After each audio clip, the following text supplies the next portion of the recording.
Hello again. So imagine a big evangelistic meeting with the preacher's waxing eloquent, and he's charismatic, and he's believes in miracles and such, and he's kind of full of himself, and he's got a room full of veterans and people that spend a lot of times at the VA, soldiers back from a war wherever, and many of them are amputees and such. And he says to them, if you will come forward and get in this prayer line, we'll lay hands on you and God will restore your leg, or God will restore your arms. At that moment, you'd pretty much think that preacher was whacked, right?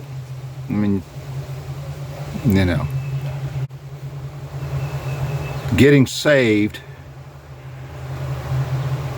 you're not going to get your arm grown back or get your leg grown back.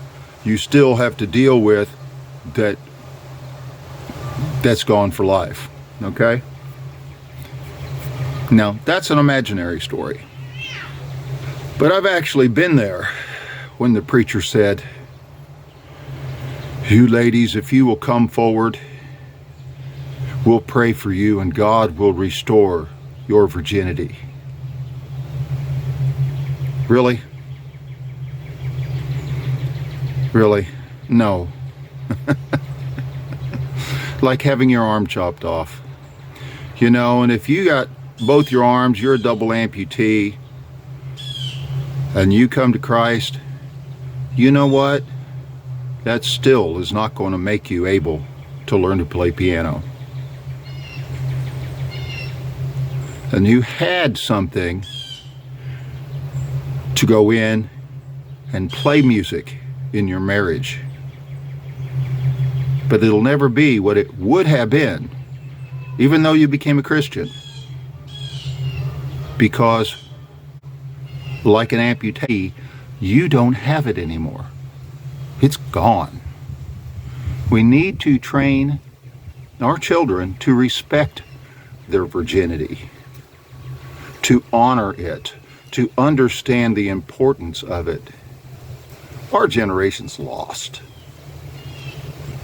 Training our children to understand it. We don't want them to learn from us the indulgence and the laxity of everyday living.